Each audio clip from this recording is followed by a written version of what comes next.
They call cruise ships floating cities. Thousands of passengers, hundreds of crew, endless corridors, cabins, restaurants, theatres, and people like me, invisible in the background. I worked in housekeeping, cleaning cabins, carrying linens, scrubbing bathrooms no one else wanted to touch. We're trained to blend in, to move silently. Passengers hardly remember our faces. They only notice if something goes wrong. That's why no one ever suspected that I saw everything, and what I saw on one particular voyage has haunted me ever since. It began like any other turnaround day in Miami. Families boarding, luggage everywhere, children running down the hallways.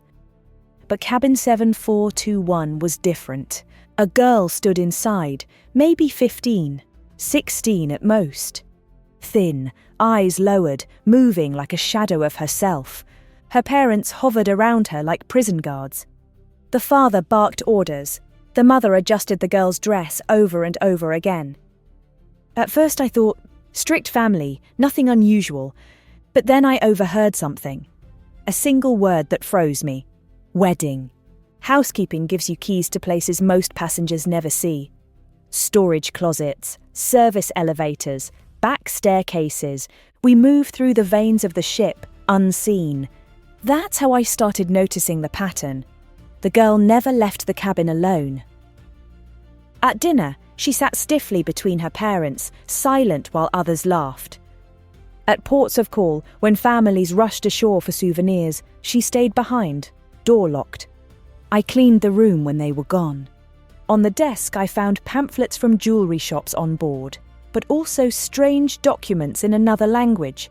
Contracts, numbers, the name of an older man, written again and again. He boarded in Nassau, always dressed in white, always surrounded by people who treated him like a king. He shook hands with officers, tipped waiters with thick wads of cash. And then I saw him at dinner with the family from cabin 7421. The way the father smiled at him, the way the mother pushed the girl's hand toward his arm. That was when I understood. This wasn't a vacation. It was a deal. The cruise ship itself was the stage for a forced marriage. In the crew mess, rumours spread fast. We are from all over the world, Philippines, Indonesia, India, Eastern Europe, and we whisper stories when no passengers listen. I told one colleague what I'd seen. She shrugged. Not our business. Families are complicated. Another warned me, if you get involved, you lose your job. Maybe worse, but I couldn't forget the girl's eyes. Empty, terrified, like waves swallowing the shore. On day 5, while cleaning their cabin, I found something hidden under the pillow. A folded paper towel covered in shaky handwriting. Help me. They want me to marry him. My hands trembled as I put it back exactly where I'd found it. If they discovered she had reached out, she'd be punished. But now I knew for certain. She wasn't silent by choice. Announcements echoed across the ship. Captain's Gala, 8 p.m, main theatre, formal attire. For passengers, it meant champagne and photos. For her, it meant chains disguised as a wedding dress. I watched them bring in gowns and jewellery to cabin 7421. The girl didn't smile once. Her parents, though.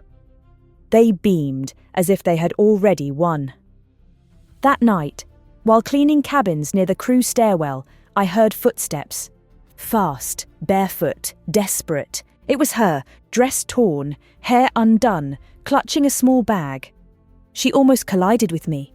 Our eyes met for just a second, and then she whispered, "Where's the crew area? Please, tell me." Before I could answer, shouts echoed down the hallway. Her family, searching. She darted into a service door I had left unlocked. A moment later, I heard pounding fists and voices cursing in 2 languages. I froze. If they realised I'd seen her, I could lose everything. She knew the crew corridors because she had studied the emergency maps posted on every deck. Smart girl, desperate, but smart. From there, she reached the medical centre, and I heard later she used the exact words required by maritime law. "I'm a minor. I'm being forced to marry. I need protection. Those words are powerful.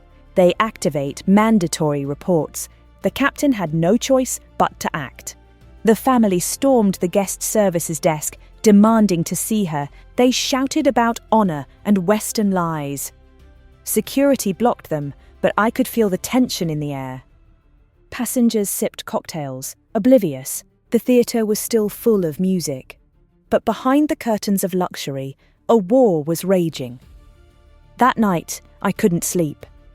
In the crew cabin, I kept replaying the look in her eyes, and the truth that none of us had wanted to face. This ship, built for pleasure, had almost become her prison.